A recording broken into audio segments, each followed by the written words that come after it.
इस वीडियो में हम बात करेंगे एसेट्स और लायबिलिटीज के बारे में। अब एसेट्स क्या है, सबसे पहले वो समझते हैं।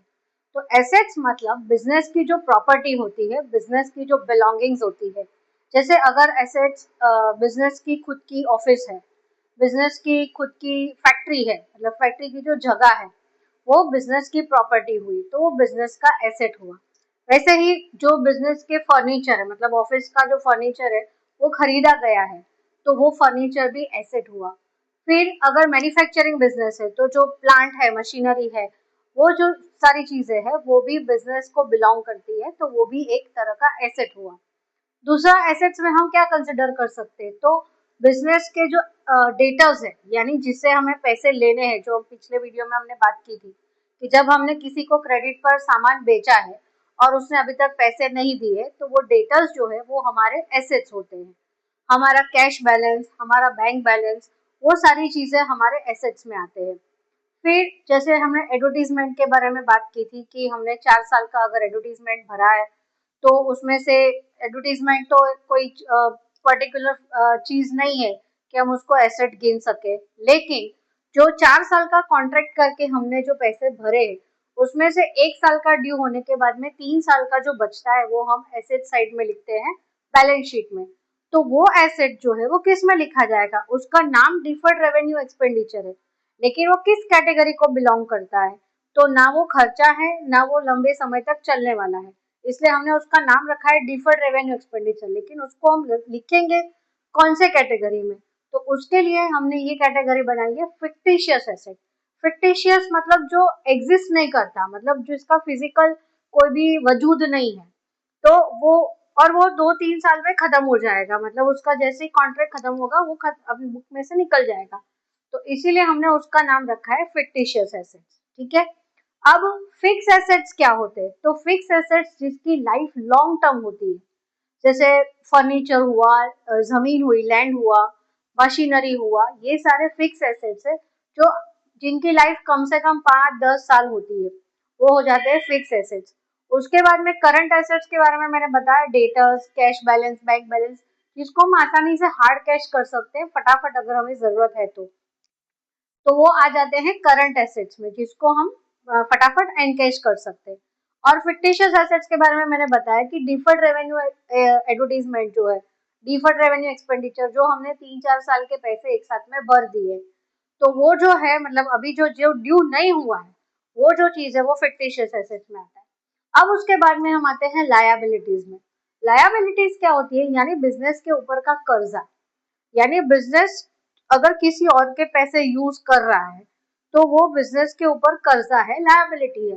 बिजनेस को उसे कभी ना कभी चुकाना होगा, जैसे ये सारे एसेट्स है मतलब वो उसकी बिलोंगिंग है, तो वैसे ही ये उसका कर्जा है, लायबिलिटी है। लोन कह सकते, लोन तो नहीं, एग्जैक्ट वर्ड लोन नहीं है, लेकिन हमें उसके पैसे देने हैं। अब उसमें कौन सी कैटेगरीज आती है, तो कैपिटल है, जो प्रोपराइटर है, मतलब जैसे मैंने पहले ही बताया था कि प्रोपराइटर के पैसे यानी capital, the amount which is invested in the business is called capital.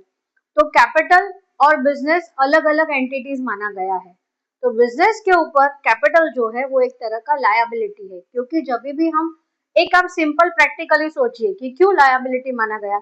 हम सोचते हैं मैं ही तो हूँ, मेरा ही तो बिजनेस है, मेरे ही तो पैसे हैं, फिर लायबिलिटी कैसे। तो आप प्रैक्टिकल वे में समझिए कि कल सुबह उठ के ना करे भगवान और हमें बिजनेस बंद करना पड़ा, तो क्या हम वो पैसे जाने देंगे कि मतलब हाँ मैं ही हूं ना, मेरे ही पैसे जा रहे हैं, कि हम क्या करेंगे, कम से कम लॉस करने की कोशिश करेंगे। हमने जितने पैसे उसमें इन्वेस्ट किए हैं उतने पैसे हम निकालने की कोशिश करेंगे। ठीक है। तो मतलब क्या हुआ कि कैपिटल जो है वो ऑफ कोर्स बिजनेस के ऊपर कर्जा होता है, और वो कर्जा ही गिना जाएगा, क्योंकि कोई भी पर्सन, कोई भी छोटे से छोटा हो या बड़े से बड़ा हो, वो पहले अपने इन्वेस्टेड पैसे उसमें से निकालने की कोशिश करता है। ठीक है। अगर आपको लग रहा है कि मैं बहुत फास्ट जा रही हूँ तो आप मुझे कमेंट में लिख सकते हैं। तो वो अपने इन्वेस्टेड पैसे जो है वो निकालने की कोशिश करता है, क्योंकि वो उसने सेव करके या लोन लेके या जैसे जैसे करके बिजनेस में इन्वेस्ट किए थे, तो कैपिटल भी हो जाता है बिजनेस के ऊपर का एक कर्जा। फिर अगर हमने बैंक से लोन लिया है, जो कि आजकल मिलता है, बैंक से लोन मिल जाता है, उससे हम बिजनेस कर सकते हैं। ठीक है।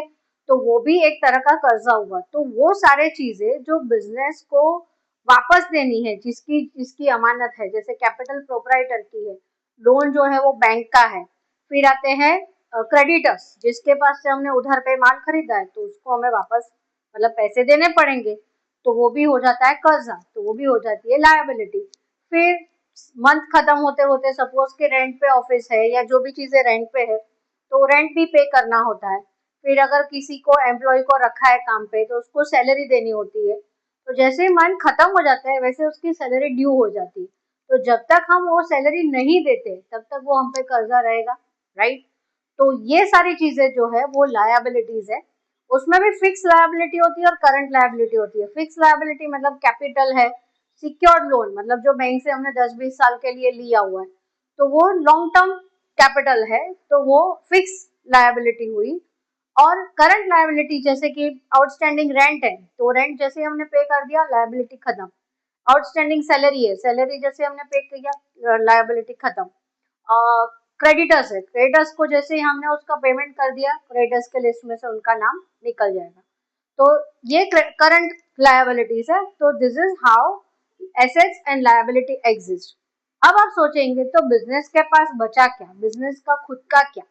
तो ये एसेट जो है वो बिजनेस के खुद के है, ये लायबिलिटी है वो बिजनेस पे करेगा। अब फेवरेबल बिजनेस कंडीशन क्या होनी चाहिए वो समझते हैं, जो मैंने यहाँ पे नहीं लिखा है, जिसको हम कहते हैं नेटवर्थ।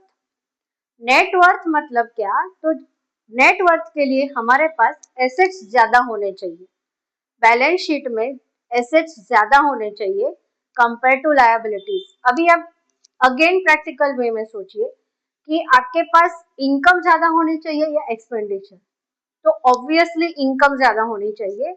उसके बाद एक्सपेंडिचर माइनस करके जो बचेगा वो हमारी सेविंग्स होगी, फिर वो हम अपने लिए या तो सेव करेंगे या तो अपने लिए खर्चा करेंगे, ठीक है। तो बिजनेस में भी सेम चीज होती है, जो एसेट्स है सारे के सारे वो ज्यादा होने चाहिए कंपेयर टू लायबिलिटीज।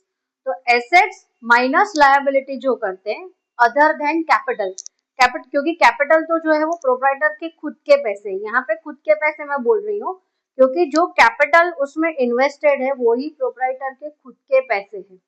तो सारे एसेट्स माइनस आउटसाइड लायबिलिटी जो भी है वो होता है बिजनेस का नेटवर्थ। यानी कि मैंने अपने जितने पैसे बिजनेस में इन्वेस्ट किए हैं वो मेरे बिजनेस की नेटवर्थ होती है। फिर year two year, year over year मैं उसमें प्रॉफिट करते जाती हूँ, तो प्रॉफिट जो है वो कैपिटल में ऐड होते जाता है। अगर मैं विड्रॉ नहीं करती हूँ कुछ भी तो वो कैपिटल में ऐड होते जाता है, मतलब मेरी नेटवर्थ बढ़ती जाएगी, ठीक है। तो इस तरह से मेरा बिजनेस का लेवल जो है वो धीरे धीरे बढ़ता जाएगा।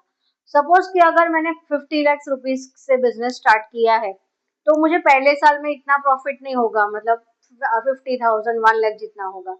बट सेकेंड ईयर से या थर्ड ईयर से जब बिजनेस ग्रिप पकड़ना स्टार्ट करेगा तो मुझे 50 लैक्स के सामने 5 लाख 6 लाख रुपीज का प्रॉफिट होगा, जो जिसमें से सपोज कि मैंने 1 लाख 2 लाख रुपए अगर विड्रॉ भी किए तो 3 लाख रुपीज जो बचते हैं वो मैं बिजनेस में ऐड करूंगी, बिजनेस को एक्सपांड करूंगी। तो इस तरह से मेरा बिजनेस भी बढ़ता जाएगा, मेरी नेटवर्थ भी बढ़ती जाएगी और मेरे को रेगुलरली मेरी इनकम भी जनरेट होती जाएगी, ठीक है। तो ये वीडियो में हमने बात की है एसेट्स उसके टाइप्स और लायबिलिटीज उसके टाइप्स की और नेटवर्थ के बारे में। अगर आपको इसमें से कोई भी डाउट है तो आप मुझे कमेंट सेक्शन में कमेंट करके बता सकते हैं, मैं आपका डाउट पूरा पूरा सॉल्व करने की कोशिश करूंगी। Thank you.